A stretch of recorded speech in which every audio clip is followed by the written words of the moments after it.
अपना पुराना पापी है बरसों में नमाजी बन न सका. അല്ലാമ ഇഖ്ബാലിന്റെ വളരെ മനോഹരമായ ഒരു കവിതയാണിത്. മസ്ജിദ് तो बना दी शब भर में ईमान की हरारत वालों ने.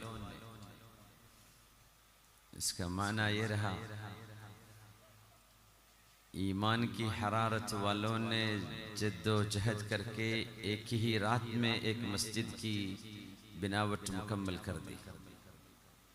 एक रात के अंदर एक मस्जिद बना दी. सिर्फ मगरिब से लेकर फजर के अंदर एक मस्जिद की पूरी बनावट मुकम्मल कर दिया, यानी मस्जिद तैयार हो गई. मन अपना पुराना पापी है. हमारे मोहल्ले में एक मस्जिद तैयार है, फिर भी मेरा दिल, मेरा मन पापी गुजर रहा है, गुनहगार गुजर रहा है. बरसों में नमाजी बन न सका. कितने साल गुजर गए, मुझे एक नेक सालेह अब तक नहीं बन सका. ये तफक्कुर मुसलमानों के दिन के अंदर उजलना चाहिए कि हमारी मस्जिद के बावजूद क्या ये मस्जिद हमारे अखलाक पर, हमारे दिन बदिन के हालात पर अच्छी तअसीर कर सकती है या नहीं कर सकती है. ये इस बैत का माना रहा. നിങ്ങൾ ഉറുദു മനസ്സിലാക്കുന്ന ആളുകളാണ്. ഈ ബൈത്തിനെ ഇനി വിശദീകരിക്കേണ്ട ആവശ്യമില്ല. Sha'ir Islam, the poet, the great poet of Islam, Allama Iqbal, he made this impression, and it is an imaginary story. Somewhere in the corner of the earth, a group of believers have perfectly completed the construction of a mosque within a night. मन अपना पुराना पापी है बरसों में नमाजी बन न सका. And we Muslims, we could not become a proper believer, we could not maintain our prayer in its continuity, we could not become a true worshipper of Allah even after many years after the construction of this mosque.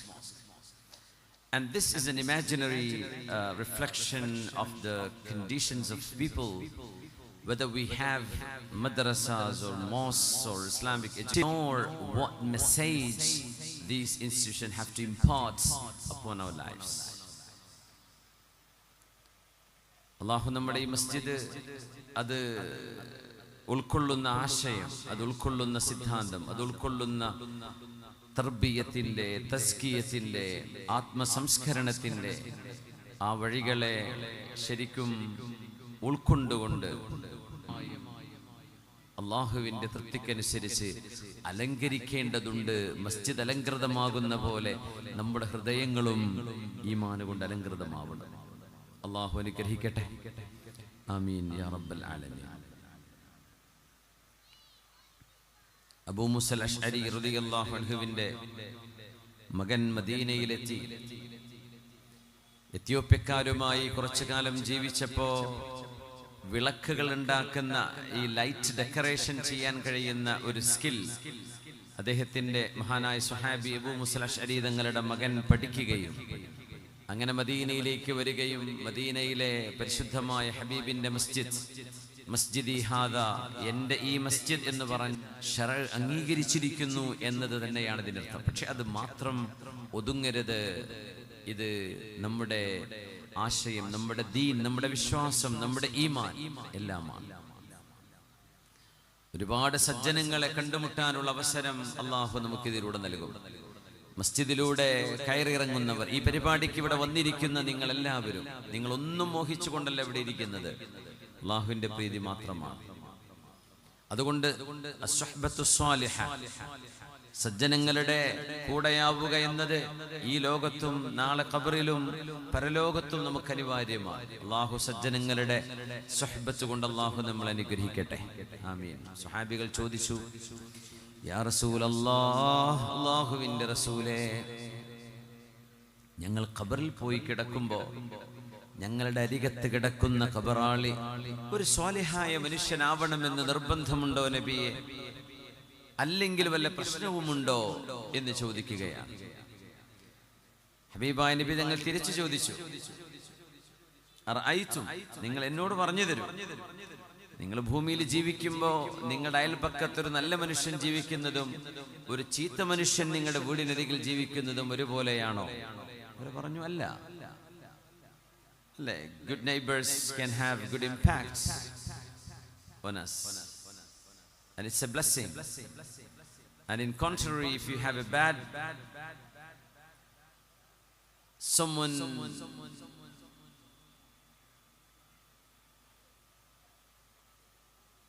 who is not a righteous person, his neighborhood can have a negative impact on our lives.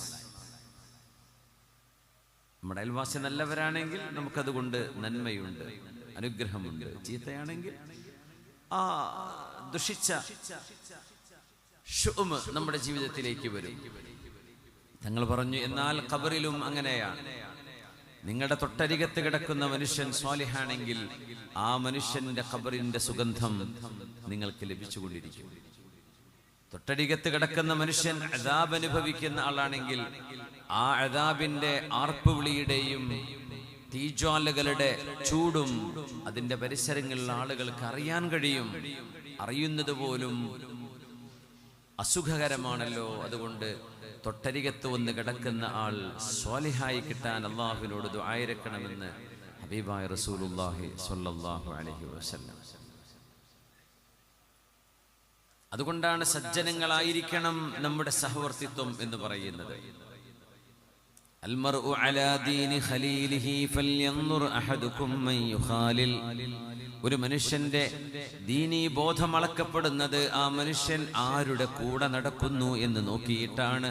അതുകൊണ്ട് നിങ്ങൾ ഓരോരുത്തരും ആലോചിച്ച് ചിന്തിച്ച് തീരുമാനമെടുക്കേണ്ട വിഷയമാണ് മൻ യുഖാലിൽ, ആരെയാണ് തന്റെ കൂട്ടുകാരനായി കൊണ്ടു നടക്കേണ്ടതെന്ന്. വിവാഹിതരാകാൻ പോകുന്നവരോട്, പെൺകുട്ടികളോട് പറഞ്ഞു, പെൺകുട്ടികളെ, ജീവിതം തമാശയല്ല. ജീവിതം അല്ലാഹു അനുവദിക്കുന്ന സമയം വരേക്കും അവന്റെ പൊരുത്തത്തിൽ ജീവിച്ചു തീർക്കാനുള്ളതാണ്.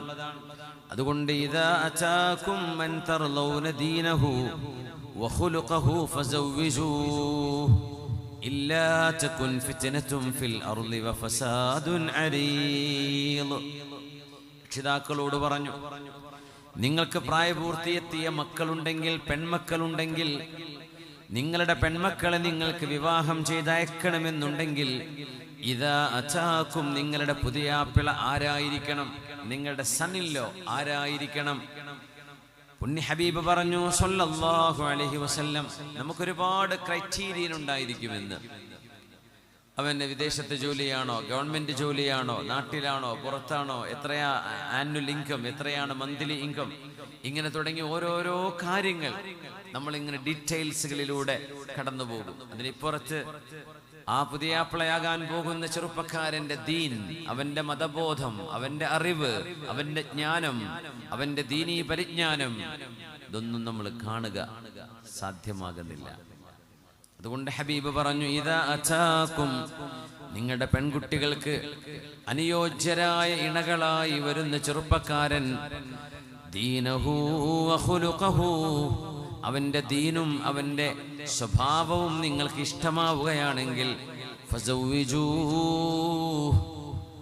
അവൾക്ക് യോജിച്ചൊരു പുതിയാപ്പിളയാണെന്ന് ബോധ്യപ്പെടുകയും ആ ചെറുപ്പക്കാരന്റെ ദീനും അവന്റെ സ്വഭാവവും നിങ്ങൾക്ക് ഇഷ്ടപ്പെട്ടാൽ നിങ്ങളുടെ പെൺമക്കളെ നിങ്ങൾ അവർക്ക് വിവാഹം ചെയ്തു കൊടുക്കണേ. ഇല്ലാ തഫഅലൂ, നിങ്ങളത് ചെയ്തില്ലെങ്കിൽ തകുൻ ഫിത്നതുൻ ഫിൽ അർളി വഫസാദുൻ അരീൽ, ഈ ലോകത്ത് പ്രശ്നങ്ങളുണ്ടാകും, പ്രയാസങ്ങളുണ്ടാകും, കുടുംബങ്ങളിൽ തകർച്ചകളുണ്ടാകും, വിവാഹമോചനങ്ങളിലേക്ക് എത്തിപ്പെടും. തൻ്റെ മകൾക്ക് പീഡനങ്ങൾക്ക് വിധേയമാകേണ്ടി വരും അവന് ദീനില്ലെങ്കിൽ, അവന് സ്വഭാവമില്ലെങ്കിൽ.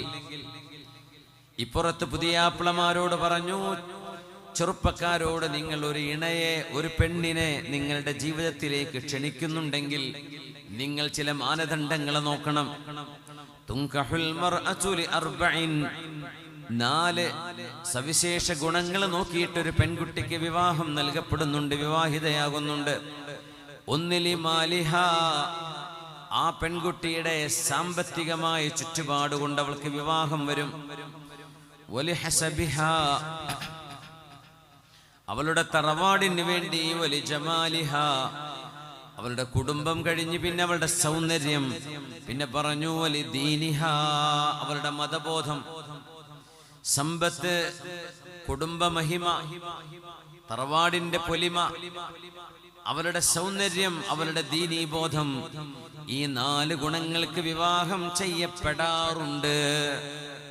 ആദത്തിനെ വിവരിക്കുകയാണിത്. ഒരു കസ്റ്റം, ഒരു നോം പുണ്യനബി തങ്ങൾ പറഞ്ഞു തരികയാണ്. ചെയ്യേണ്ടത് ഇതിൽ എന്താണ്? ഈ 4 കാര്യങ്ങൾക്ക് വിവാഹം ചെയ്യപ്പെടാറുണ്ട്. ഒരു മുസ്ലിം എന്താണ് ചെയ്യേണ്ടത്? ഫദ്ഫർ ബിദാത്തിദ്ദീൻ. അതുകൊണ്ട് നിങ്ങൾ വിവാഹിതരാകാൻ പോകുമ്പോൾ ചെറുപ്പക്കാരെ, നിങ്ങളുടെ ഇണകളായി, ഭാര്യമാരായി വരാൻ പോകുന്ന പെൺകുട്ടികൾ, അവരിൽ എത്രത്തോളം മതബോധമുണ്ട് എന്ന് നിങ്ങൾ പ്രയോറിറ്റൈസ് ചെയ്യണം. അപ്പോഴാണ് നിങ്ങളുടെ സഹവർത്തിത്വം നന്നാകുന്നത്, നിങ്ങളുടെ സുഹ്ബത്ത് നന്നാകുന്നത്. തരിബത് യദാക്, പൈസ നോക്കി വിവാഹം ചെയ്യുകയും കുടുംബ മഹിമ നോക്കി വിവാഹം ചെയ്തു, സമ്പത്ത് നോക്കി, സൗന്ദര്യം നോക്കി വിവാഹം ചെയ്തു. അവിടെ ദീൻ എന്ന എലമെന്റ്, മതബോധം, ശരീഅത്തിനെ കുറിച്ചുള്ള അറിവ്, ആ കുഞ്ഞിന്റെ ദീനീ ബോധം നിങ്ങൾ നോക്കാതിരിക്കുകയും ചെയ്താൽ നിങ്ങൾക്ക് നാശം സംഭവിക്കുമെന്ന് നബിയുനാ റസൂലുള്ളാഹി സ്വല്ലല്ലാഹു അലൈഹി വസല്ലം. അത്വയ്യിബാതു ലിത്വയ്യിബീൻ വത്വയ്യിബൂന ലിത്വയ്യിബാത്. സച്ചരിതരായ ആണുങ്ങൾക്ക് സച്ചരിതകളായ പെണ്ണുങ്ങളും, സച്ചരിതകളായ പെണ്ണുങ്ങൾക്ക് സച്ചരിതരായ ആണുങ്ങളും. ഇതാണ് അല്ലാഹുവിന്റെ രീതി. എന്തിനാണെന്നറിയുമോ? ജീവിതം മുന്നോട്ട് പോകുമ്പോൾ സഹവർത്തിത്വം കൂടെ ആരുണ്ട് എന്നത് ഏറ്റവും പ്രാധാന്യമാണ്. ഒരാൾ മാത്രം നന്നായാൽ പോരാ, ഇനി മറ്റൊരാളിൽ, തൻ്റെ ഇണയിൽ ഏതെങ്കിലും ന്യൂനതകളുണ്ടെങ്കിൽ ആ ന്യൂനതകളെ പരിഹരിച്ചു മുന്നോട്ട് പോകാൻ കഴിയണം. അതുകൊണ്ട് വിവാഹം എന്ന് പറയുന്നത്, marriage is not to find someone perfect. It is to make perfection in someone you find. It is not about bringing someone perfect into your life. That can't be possible. It is to make perfection in the person you invite to your life. നമ്മുടെ ജീവിതത്തിലേക്ക് കൊണ്ടുവരുന്ന ആളിൽ നന്മയും സ്വത്വവും ബോധവും പെർഫെക്ഷനും ഉണ്ടാക്കിയെടുക്കലാണ് വിവാഹ ജീവിതം. എല്ലാം തികഞ്ഞ ഒരാളെ പോയി കല്യാണം കഴിക്കലല്ല വിവാഹം എന്ന് പറയുന്നത്. Because it may not be applicable in everyone's cases. ഒരു ദീനുമില്ലാതെ കടന്നു വന്ന പെൺകുട്ടി ഭർത്താവിന്റെ കൂടെ ദീൻ പഠിച്ചു, അങ്ങനെ വരാം. ദീനീബോധമില്ലാതിരുന്ന ഭർത്താവ് ദീനീബോധമുള്ള പെൺകുട്ടിയുടെ കൂടെ ജീവിച്ചപ്പോ അവന് ദീനീബോധമുണ്ടായി. അങ്ങനെ സംഭവിച്ചൂടെ? അള്ളാഹു നമ്മുടെ മക്കൾക്ക് യോജിച്ച ഇണകളെ അള്ളാഹു നൽകി അനുഗ്രഹിക്കട്ടെ. എന്തിനെന്നറിയോ? ഇതൊരു സുഹ്ബത്തിന്റെ വിഷയമാണ്. ഈ ചർച്ച നമ്മൾക്ക് സമയം അനുവദിക്കുകയാണെങ്കിൽ ഒരുപാട് നമ്മുടെ മക്കളിലേക്ക്, നമ്മുടെ യുവജനങ്ങളിലേക്ക്, നമ്മുടെ നിത്യജീവിതത്തിലേക്കൊക്കെ ഈ സൗഹൃദത്തിന്റെ പരമമായ മൂല്യബോധത്തിന്റെ ഹബീബായ നബി തങ്ങളുടെ നിർദ്ദേശങ്ങളെ കുറിച്ച് നമുക്ക് ചർച്ച ചെയ്യാനുണ്ട്. പക്ഷെ സമയം അനുവദിക്കുമോ എന്നറിയില്ല. ഹബീബായ നബി തങ്ങൾ പെർഫെക്റ്റായ ആളുകളെ സെലക്ട് ചെയ്ത് കൊടുത്തിരുന്നു. വിവാഹം ആലോചിച്ചു വരുമ്പോ ഫാത്തിമ ബിൻതു ഖൈസ് റളിയല്ലാഹു അൻഹ അവർ ഇദ്ദയിരിക്കുമ്പോ പുണ്യ നബി തങ്ങൾ പറഞ്ഞു, ലാ തുഫവ്വിതീനാ ബിനഫ്സികി ഫാത്തിമ, ഹബീബിന്റെ മോള് ഫാത്തിമയല്ല ഇത് റളിയല്ലാഹു അൻഹ. ഫാത്തിമ ബിൻതു ഖൈസ് റളിയല്ലാഹു അൻഹയോട് നബി തങ്ങൾ പറഞ്ഞു, ഫാത്തിമ, നിങ്ങളുടെ ഇദ്ദ കഴിയുമ്പോൾ എന്നെ ഒന്ന് അറിയിക്കണമേ. നിങ്ങൾക്ക് യോജിച്ച പുതിയാപ്പിളയെ തെരഞ്ഞെടുക്കാൻ ഞാനും ഒന്ന് സഹായിക്കാം എന്ന് പറഞ്ഞു.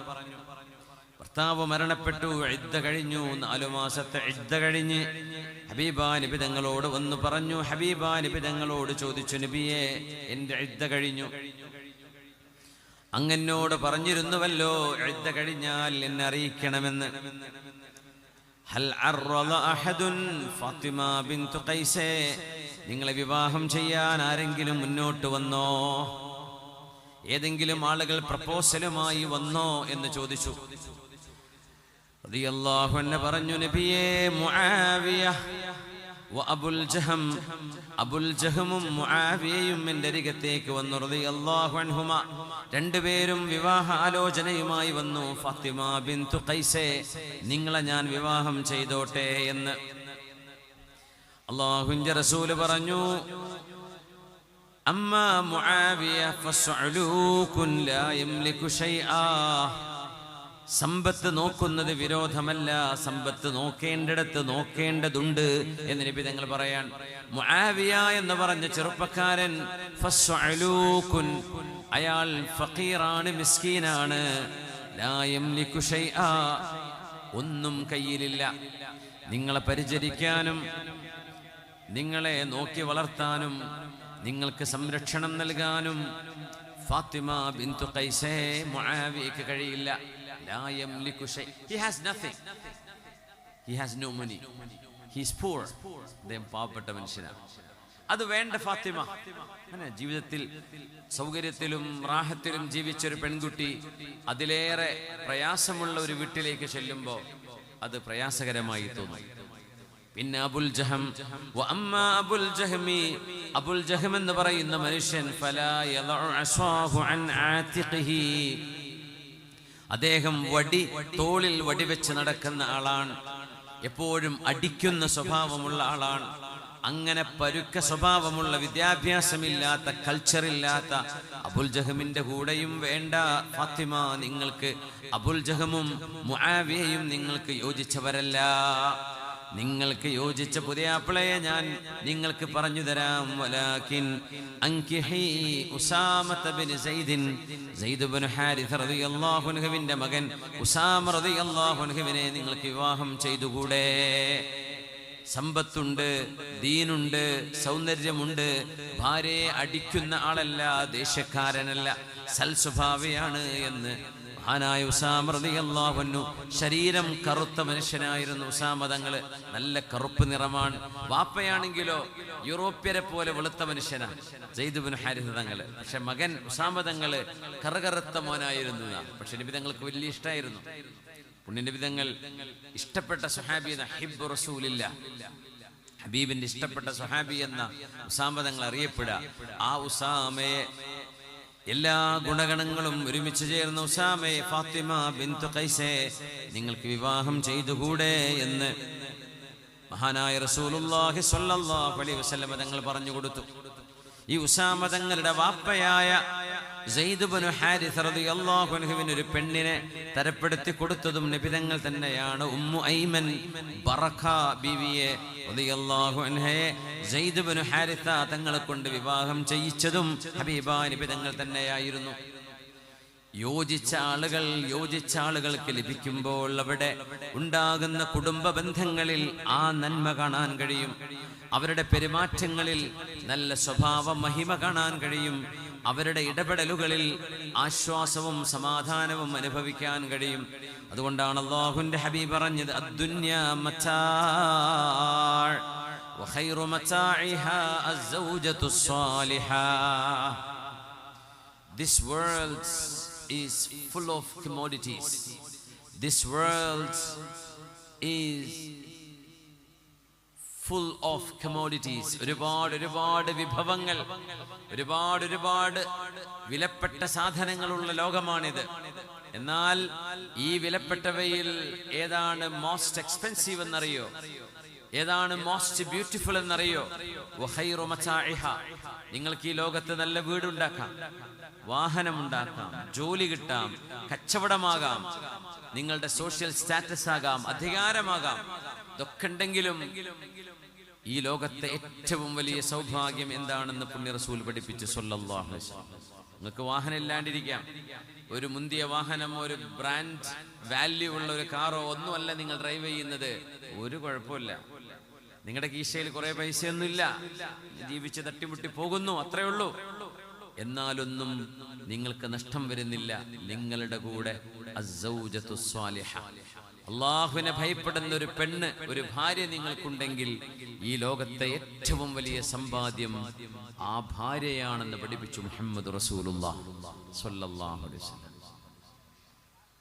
അതില്ലെങ്കിൽ പടച്ച തമ്പുരാനോട് ദുആ ചെയ്ത് വാങ്ങിക്കുക. റബ്ബനാ ഹബ് ലനാ മിൻ അസ്വാജിനാ വദുർരിയാതിനാ ഖുർറത അയുനിൻ വജഅൽനാ ലിൽ മുത്തഖീന ഇമാമ.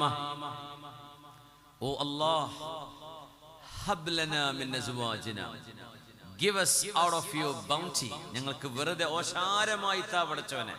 മിൻ അസ്വാജിനാ, from our spouses, വദുർരിയാതിനാ, and from our children, ഖുർറത അയുൻ, Allah grant us coolness of eyes, വജഅൽനാ ലിൽ മുത്തഖീന ഇമാമ, and oh Allah, make us leaders for the righteous people.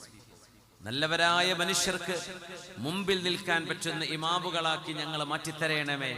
ഞങ്ങളുടെ മക്കളിൽ, ഞങ്ങളുടെ ഇണകളിൽ കൺകുളിർമയെ തരയണമേ എന്ന് അല്ലാഹുവിനോട് ദുആ ചെയ്യാൻ പറഞ്ഞു. എന്തിന്?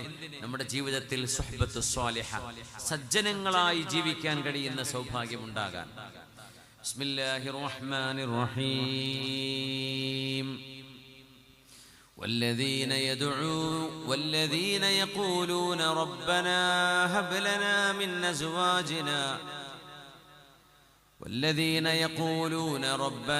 هب لنا من أزواجنا وذرياتنا قرة أعين وجعلنا للمتقين إماما. സജ്ജനങ്ങൾക്ക് ഇമാമായി നിൽക്കാൻ പറ്റുന്നവരാക്കണമേ. നല്ല ഒരു വാപ്പയായി, ഒരു കുടുംബനാഥനായി, ഒരു ഹെഡ് ഓഫ് ഫാമിലിയായി എന്നെ മാറ്റിത്തരണേ. എൻ്റെ മക്കളിൽ, എൻ്റെ ഭാര്യയിൽ, ഒരു പെണ്ണ് പറയുമ്പോൾ എൻ്റെ ഭർത്താവിൽ കണ്ണഞ്ചുന്നത്, നീ ഇഷ്ടപ്പെടുന്നത്, മനസ്സിന് സന്തോഷം നൽകുന്നത്, ആ സ്വഭാവ ഗുണങ്ങൾ അവരിൽ കാണിച്ചു തരയണമേ എന്ന് സുബ്ഹിക്ക് മുമ്പ് എഴുന്നേറ്റ് തഹജ്ജുദ് നിസ്കാരത്തിൽ ആരെങ്കിലും ദുആ ചെയ്തിട്ടുണ്ടെങ്കിൽ അവർക്ക് അല്ലാഹു ഈ ചോദ്യത്തിന് ഉത്തരം നൽകിയിരിക്കുമെന്നത് ഉറപ്പാണ്. എപ്പോഴും ചോദിക്കാം. ചില സമയങ്ങൾ ദുആഇന് ഉത്തരമുള്ള സമയങ്ങളാണ്. സുലുസുൽ ലൈൽ, രാത്രിയുടെ 2/3 കഴിഞ്ഞുപോയി. രാത്രിയുടെ 1/3, 1/3 ഓഫ് നൈറ്റ്, അവിടെ ബാക്കി നിൽക്കുന്ന സമയം സുബ്ഹിക്ക് തൊട്ട് മുമ്പുള്ള 2-2.5 മണിക്കൂർ സമയം നിങ്ങൾ അല്ലാഹുവിനോട് ദുആ ചെയ്താൽ അതിന് ഉത്തരമുണ്ട് എന്ന് ഹബീബുനാ റസൂലുള്ളാഹി സ്വല്ലല്ലാഹു അലൈഹി വസല്ലം. നിങ്ങൾക്കറിയുമോ, ഉമ്മു സുലൈം ബിൻതു മിൽഹാൻ റളിയല്ലാഹു അൻഹ, ലോകത്ത് ഏറ്റവും വിലപിടിപ്പുള്ള മഹർ വാങ്ങിയ പെണ്ണാണ് ഉമ്മു സുലൈം ബിവി റളിയല്ലാഹു അൻഹ. ഏറ്റവും വിലപിടിപ്പുള്ള മഹർ, the most expensive dowry in the history of Islam. എത്രയാണെന്നറിയോ? ഒരു പെണ്ണിന്റെ അവകാശമാണ് ഒരു പെണ്ണിന് ഡൗറി. ഡൗറി എന്ന് പറഞ്ഞാൽ മഹർ. മഹറിനും ഡൗറി, സ്ത്രീധനത്തിനും ഡൗറി എന്ന് പറയും. സ്ത്രീധനം ഇസ്ലാമിൽപ്പെട്ടതല്ല, അത് നമ്മൾ വേറെവിടുന്നോ കൊണ്ടുവന്നതാ. അത് ദീനിൽപ്പെട്ടതല്ല. ദീനിൽപ്പെട്ടത് എന്താ? ഒരു പെണ്ണിന് സമ്മാനം കൊടുത്ത്, മഹർ കൊടുത്തിട്ട്, ആ മഹർ കൊടുത്തിട്ട് ഒരു പെണ്ണിനെ സ്വീകരിക്കുക എന്നല്ലാതെ പെണ്ണിന്റെ വാപ്പയോട് സ്വർണം ചോദിക്കാനല്ല പറഞ്ഞത്. കല്യാണം കഴിക്കുമ്പോൾ നീ അങ്ങോട്ട് സ്വർണം കൊടുത്ത്, വെള്ളി കൊടുത്ത്, വൈഡൂര്യം കൊടുത്ത്, ഡയമണ്ട് കൊടുത്ത്, എന്താണോ അവർക്ക് ഇഷ്ടമാകുന്ന മഹർ എന്താണോ ആ മഹർ വാങ്ങിച്ചു കൊടുത്തിട്ട് ആ പെണ്ണിനെ ഞാൻ നോക്കിക്കൊള്ളാം എന്ന് പറഞ്ഞ് പടച്ചതമ്പുരാനെ സാക്ഷി നിർത്തി നിക്കാഹ് ചെയ്ത് കൊണ്ടുവരുന്നതാണ് വിവാഹം. അതാണ് വിവാഹം. പെണ്ണിന്റെ വാപ്പ കാർ കൊടുക്കുന്നതോ, പെണ്ണിന്റെ വാപ്പയുടെ വക ഫ്ലാറ്റ് എഴുതി കൊടുക്കുന്നതോ ഒക്കെ നമ്മൾ ഉണ്ടാക്കിയതാണ്. അതുകൊണ്ട് നമ്മൾ കുടുങ്ങിപ്പോയി, അല്ലേ? പ്രയാസത്തിലാണ്. It's foreign to Islam, it's alien to Islam. Islam says, take the girl, pay the mahr, pay the mahr, pay the gifts, and then take her, shelter her, feed her, look after her, protect her, dignify her. ഇതാണ് ഇസ്ലാം പറഞ്ഞിട്ടുള്ളത്. Okay നമ്മൾ ഉണ്ടാക്കിയതാ. ഇസ്ലാമിലെ ഏറ്റവും വിലപിടിപ്പുള്ള മഹർ Ummu Sulaim ബീവിയുടെ മഹറാണ്. Ummu Sulaim ബിൻത് മിൽഹാൻ. ആരാ പുതിയാപ്പിള എന്നറിയോ? മഹാനായ അബൂ ത്വൽഹത്തുൽ അൻസ്വാരി റളിയല്ലാഹു അൻഹു. ആ പുതിയാപ്പിള മഹറായി ഉമ്മു സുലൈം ബീവിക്ക് കൊടുത്ത മഹറാണ് ഇസ്ലാമിക ചരിത്രത്തിലെ ഏറ്റവും വിലപിടിപ്പുള്ള മഹർ. അപ്പൊ എന്തായിരിക്കും അത്? കുറെ സ്വർണ്ണാണോ? അല്ല. സമാധാനായില്ലേ? കുറെ സമ്പത്താണോ മഹറായി കൊടുത്തത്? അല്ല. ഉമ്മു സുലൈം ബീവി വിവാഹമോചിതയായി വിധവയായി നിൽക്കുമ്പോ ആരാന്നറിയോ? അനസ് റളിയല്ലാഹുവിന്റെ ഉമ്മയാത്. പുണ്യ നബി തങ്ങൾക്ക് 10 കൊല്ലം ഖിദ്മത്ത് ചെയ്ത ചെറുപ്പക്കാരുണ്ട്, അനസ് ഇബ്നു മാലിക് എന്നവർ. 100 വയസ്സേണ്ട മരണപ്പെട്ടത്. ഹബീബിന്റെ ദുആയാണ് ഈ മോന് ദീർഘായുസ് കൊടുക്കണേ എന്ന്. 10ാമത്തെ വയസ്സിൽ ഹബീബിന്റെ വീട്ടിൽ വന്നു. 20ാമത്തെ വയസ്സിൽ ഹബീബിന്റെ വീട്ടിൽ നിന്ന് ഗ്രാജുവേറ്റായി. ഹബീബ് വഫാത്തായി. പിന്നെ ആ കുടുംബ ജീവിതം കണ്ടുപഠിച്ചത്, ഹബീബിന്റെ കൂടെ നടന്നത്, ലോകത്തിന് കൈമാറിക്കൊടുത്ത വലിയൊരു ഹദീസിന്റെ റാവിയായി മഹാനായ അനസ് ഇബ്നു മാലിക് എന്നവര് മാറി. 10 വയസ്സാ മോന് പ്രായം. മദീനക്കാര് മുഴുവനും ഹബീബിന് സമ്മാനം കൊണ്ടുപോയി കൊടുത്തപ്പോ അനസ് റളിയല്ലാഹു അൻഹുവിന്റെ പ്രിയപ്പെട്ട ഉമ്മ ഉമ്മു സുലൈം ബിൻതു മിൽഹാൻ റളിയല്ലാഹു അൻഹ നബിയോട് വന്ന് പറഞ്ഞു, നബിയേ, ഓരോരുത്തരും അങ്ങേക്ക് സമ്മാനം തന്നു നബിയേ. എന്റെ കയ്യിലൊന്നുമില്ല നബിയേ, എന്റെ ഭർത്താവ് മരിച്ചുപോയി. എനിക്കങ്ങേക്ക് സമ്മാനമായി നൽകാൻ ബാക്കിയുള്ളത് എന്റെ 10 വയസ്സുള്ള ഒരേ ഒരു മോൻ ഈ അനസാണ്. ഉനൈസ് ഖുവൈദ് മുഖയാ റസൂലല്ലാഹ്. ഈ അനസ് അങ്ങയുടെ കൊച്ചു ഖാദിമായിട്ട് ഇവിടെ സേവനം ചെയ്യട്ടെ. എന്റെ അനസിന് ഒരേ ഒരു മോൻ, താഴെയില്ല മേലെയില്ല, പെൺകുട്ടിയില്ല ആൺകുട്ടി വേറെ ഇല്ല, ആകെ ഒരു അനസേ ഉള്ളൂ, അനസ് ഇബ്നു മാലിക്. ആ മാലിക് എന്നവര് മാലിക് ഇബ്നു റബീഅ മഹാനവറുകൾ വഫാത്തായി. അനസ് തങ്ങൾ യതീമാണ്. ആ യതീമായ കുട്ടിയെ ഹബീബിന്റെ വീട്ടിൽ ഏൽപ്പിച്ചു കൊടുത്ത ഉമ്മയാണ് ഉമ്മു സുലൈം ബീവി റളിയല്ലാഹു അൻഹ. അപ്പൊ കുറെ കല്യാണാലോചനകൾ വന്നു. കൂട്ടത്തിൽ അബൂ ത്വൽഹ റളിയല്ലാഹു അൻഹു വന്നു. അന്ന് അദ്ദേഹം മുസ്ലിം അല്ല. അബൂ ത്വൽഹ തങ്ങൾ അന്ന് മുസ്ലിം ആയിരുന്നില്ല. ഉമ്മു സുലൈം ബീവി, she was beautiful and she was good looking, prestigious lady of Ansar of Medina. നല്ല തറവാടുത്തമുള്ള മോളാണ്. അപ്പോൾ അബൂ ത്വൽഹ തങ്ങൾ ചോദിച്ചു, ഉമ്മു സുലൈം, നിങ്ങളെ ഞാൻ കല്യാണം കഴിച്ചോട്ടെ? അന്നൊക്കെ വിവാഹമോചിത, ഒരിക്കൽ കല്യാണം കഴിഞ്ഞ് ഭർത്താവ് മരണപ്പെട്ടു അല്ലെങ്കിൽ ത്വലാഖ് ചൊല്ലി ആ ഒരു പെണ്ണിനെ വേറൊരാൾ കല്യാണം കഴിക്കുക എന്ന് പറഞ്ഞാൽ ഒരു മോശമുള്ള കാര്യമല്ല. ഇപ്പോഴും മോശമല്ല അത്. അതുവരെ കല്യാണം കഴിച്ചിട്ടില്ലാത്ത ചെറുപ്പക്കാർ വിവാഹാലോചനയുമായി വന്നിട്ടുണ്ട് ഇത്തരം പെണ്ണുങ്ങളുടെ മുമ്പിലേക്ക്. സ്വഹാബിയത്തുകളുടെ ചരിത്രത്തിൽ നോക്കിയാൽ കാണാൻ കഴിയും. അപ്പോ ഉമ്മു സുലൈം ബീവി പറഞ്ഞു, അബൂ ത്വൽഹ, നിങ്ങളെപ്പോലെയുള്ളൊരു മനുഷ്യൻ, ബുദ്ധിയുള്ളൊരു മനുഷ്യൻ, നിങ്ങൾ കല്ലുകളെയല്ലേ ആരാധിക്കുന്നത്? നിങ്ങൾ ബിംബത്തെ ആരാധിക്കുന്ന ആളാണ്. ഇത്ര തലച്ചോറുള്ള നിങ്ങൾക്ക് എങ്ങനെ അത് ചെയ്യാൻ കഴിയുന്നു? ഈ ലോകത്തെ പടച്ചു പരിപാലിക്കുന്നത് ഒരു സ്റ്റാച്യുവിലോ ഒരു രൂപത്തിലോ ഒരു ഇമേജിലോ നിങ്ങൾക്ക് എങ്ങനെ ഇമാജിൻ ചെയ്യാൻ കഴിയുന്നു? The real creator of the world is unseen. He is the one who created the ice, but he is yet not conceivable to the human brain and human senses. നമ്മുടെ അവയവങ്ങളും നമ്മുടെ സെൻസുകളും പടച്ചതാണ് പ്രപഞ്ച സൃഷ്ടാവ്. ആ പ്രപഞ്ച സൃഷ്ടാവിനെ നമ്മുടെ സെൻസുകളെ കൊണ്ട് കാണുകയോ കേൾക്കുകയോ രൂപപ്പെടുത്തുകയോ അനുമാനിക്കുകയോ ചെയ്യുന്നത് ശരിയല്ല എന്ന് മനസ്സിലാക്കാൻ അബൂ ത്വൽഹ, എന്താണ് നിങ്ങൾക്ക് പ്രയാസം? അബൂ ത്വൽഹ പറഞ്ഞു, ലെറ്റ് മീ തിങ്ക്, ഞാൻ ആലോചിക്കട്ടെ എന്ന് പറഞ്ഞു. അന്നവരങ്ങനെയാണ്. മാലിക് ഇബ്നു ഹുവൈരിസ് എന്നവര് പറയുന്നുണ്ട്, ഞങ്ങളൊരു നല്ല മനോഹരമായ ഒരു കല്ല് കണ്ടാൽ അതിനെ ഞങ്ങൾ ദൈവമാണെന്ന് പറഞ്ഞ് പൂജിക്കും. അതിനേക്കാളും ഭംഗിയുള്ളൊരു കല്ല് കണ്ടാൽ ഈ കല്ല് കൊണ്ടുപോയി തച്ചുടച്ചിട്ട് ആ പുതിയ കല്ല് കൊണ്ടുപോയി അവിടെ വെക്കുന്നത്, അതിനെ പൂജിക്കും. ഒന്നും കിട്ടിയില്ലെങ്കിൽ കുറച്ച് കളിമണ്ണ് കൊണ്ടുവന്ന് അതിലേക്ക് ഞങ്ങൾ ഒട്ടകത്തിന്റെ പാല് ഒഴിച്ച് ആ മണ്ണിനെ കുഴച്ചൊരു രൂപമുണ്ടാക്കി ഞങ്ങൾ അതിനെ പൂജിക്കും. ഞങ്ങൾ അങ്ങനെയായിരുന്നു ജാഹിലിയ്യത്തിൽ. ഞങ്ങളുടെ നേതാക്കന്മാർ അങ്ങനെ പഠിപ്പിച്ചത് ഞങ്ങൾ ഒരിക്കലും ചിന്തിച്ചില്ല. പ്രപഞ്ച സൃഷ്ടാവ് എന്ന് പറയുന്നത് ഈ ഒരു ഭൂമിയിൽ ഒരു കല്ലിലോ മണ്ണിലോ രൂപത്തിലോ കിടക്കേണ്ട ആളല്ല. ഇത് പറഞ്ഞു തരാൻ ഒരു പ്രവാചകന്റെ സന്ദേശം ഞങ്ങൾക്ക് കിട്ടിയിരുന്നില്ല. അപ്പൊ മുസ്ലിം ബി പറഞ്ഞു, അബൂ ത്വൽഹ, എന്നെ കല്യാണം കഴിക്കണമെന്ന് ആഗ്രഹമുണ്ടല്ലേ? നന്നായിട്ട് ആലോചിച്ചു.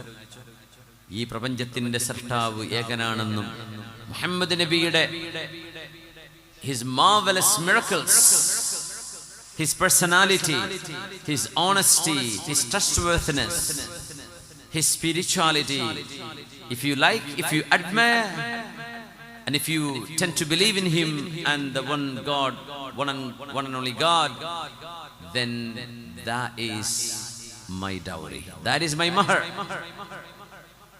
അബൂ ത്വൽഹ, പടച്ചവൻ ഏകനാണെന്ന് നിനക്ക് ബോധിക്കുകയാണെങ്കിൽ, മഹാത്ഭുതങ്ങളുടെ മുഅ്ജിസത്തുകളുടെ ചിന്തകൾക്ക് മനുഷ്യന് കണ്ടെത്താൻ കഴിയാത്ത അമാനുഷികമായ കഴിവുകൾ കാണിച്ചുകൊണ്ടിരിക്കുന്ന മുഹമ്മദ് റസൂലുള്ളാഹ് സ്വല്ലല്ലാഹു അലൈഹി വസല്ലം അല്ലാഹുവിന്റെ റസൂലാണെന്ന് അബൂ ത്വൽഹ നിന്റെ തലക്ക് എന്നാണോ ബോധിക്കുന്നത്, ആ ബോധം എന്റെ മഹറായിട്ട് ഞാൻ സ്വീകരിക്കാം, നിങ്ങൾക്ക് എന്നെ കല്യാണം കഴിക്കാം. ثم أسلم أبو طلحة. അങ്ങനെ അബൂ ത്വൽഹ തങ്ങൾ വന്നിട്ട് പറഞ്ഞു, അഷ്ഹദു അല്ലാ ഇലാഹ ഇല്ലല്ലാഹ് വഅഷ്ഹദു അന്ന മുഹമ്മദുർ റസൂലുള്ളാഹ്. ഇത് പ്രേമിച്ചുകൊണ്ട് പ്രേമിക്കാൻ വേണ്ടി ഇസ്ലാം മതം മാറിയതല്ല.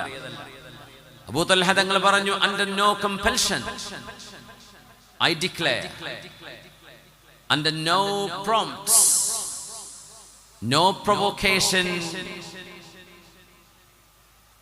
under no compulsion I say, there is no one, nothing worthy of worship except Allah, and I believe Muhammad sallallahu alaihi wasallam is the one and only, he is the final messenger of God Almighty.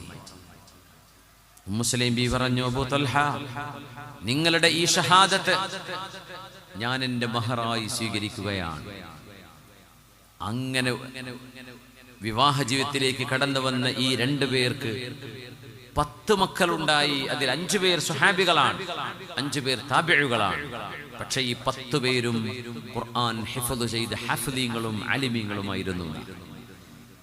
ഇസ്ലാം മഹറായിട്ട് മതി എന്ന് പറഞ്ഞ മഹദിയാണ്. ഭാര്യയുണ്ട്, ഭാര്യയെ കൊണ്ട് രക്ഷപ്പെടുന്ന ഭർത്താവ്, ഭർത്താവിനെ കൊണ്ട് രക്ഷപ്പെടുന്ന ഭാര്യ.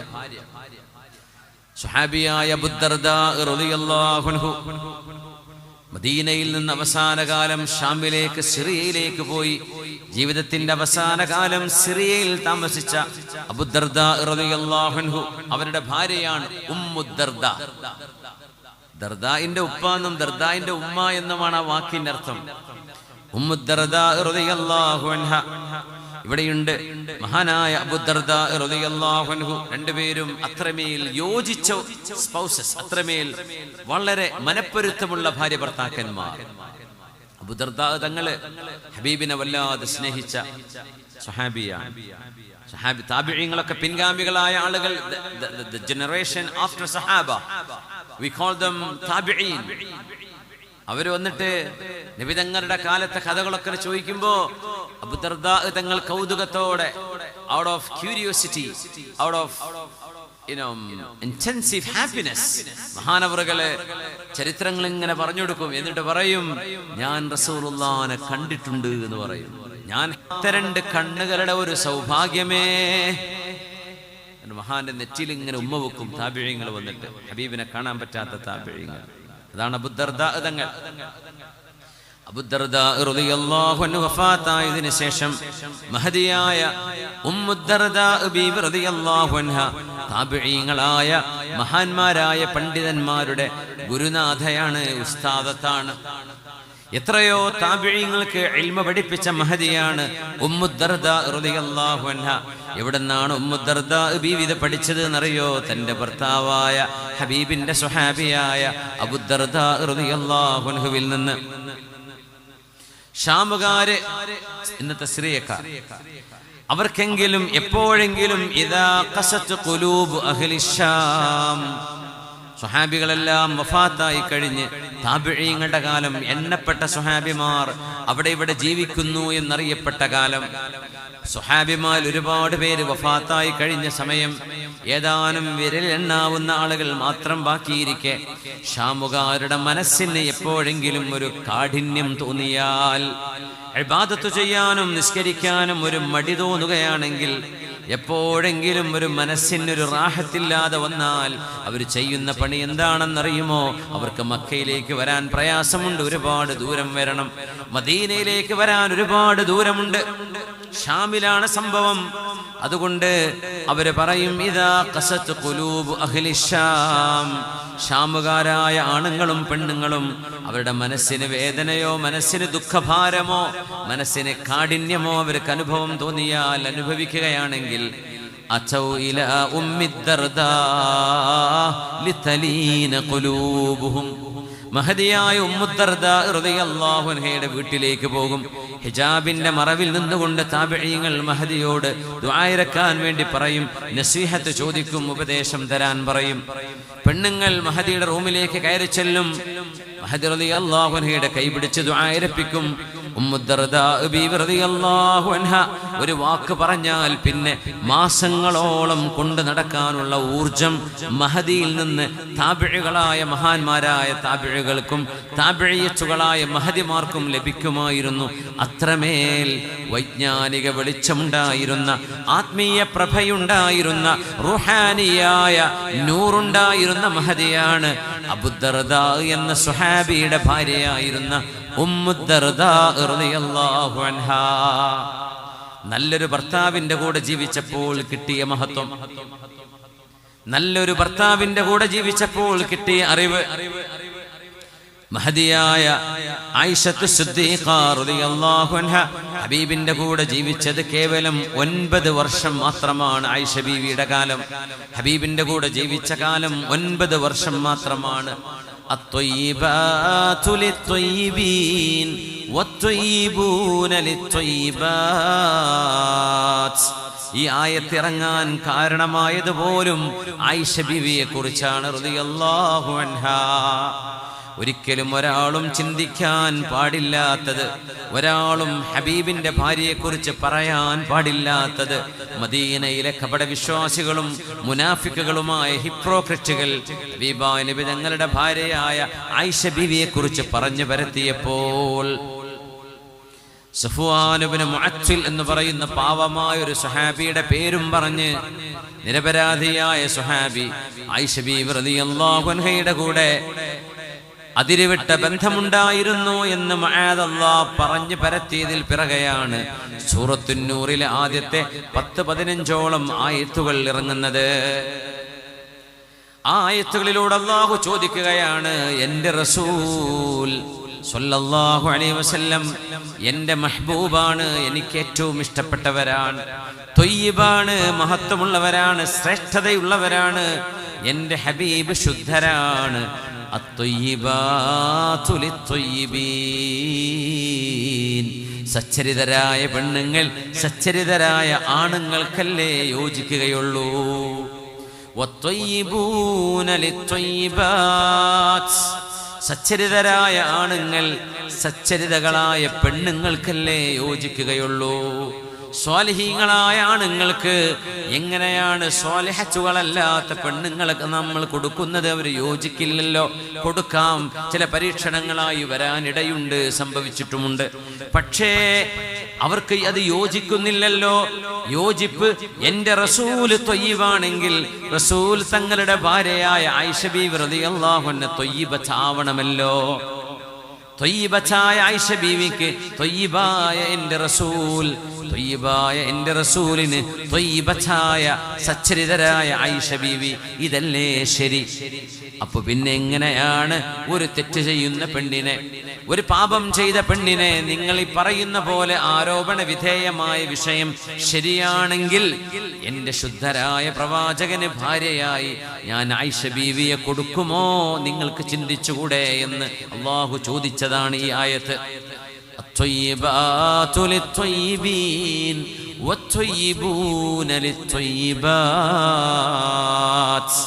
മഹദിയായ ആയിഷ ബീവി റളിയല്ലാഹു അൻഹാ ഹബീബിന്റെ കൂടെ ജീവിച്ച് ആ ജീവിതകാലത്ത് നിന്ന് പഠിച്ചെടുത്ത അറിവുകളാണ് വരും തലമുറകൾക്ക് കൈമാറിയത്, സ്വഹാബികൾക്ക് കൈമാറിയത്, താബിഈങ്ങൾക്ക് കൈമാറിയത്. ഉർവത്ത് ഇബ്നു സുബൈർ തങ്ങളെ പോലെയുള്ള താബിഈകളും അബ്ദുല്ലാഹി ഇബ്നു സുബൈർ തങ്ങളെ പോലെയുള്ള സ്വഹാബിമാരും വളർന്നത് ആയിഷ ബീവി റളിയല്ലാഹു അൻഹയുടെ തണലിലാണ്.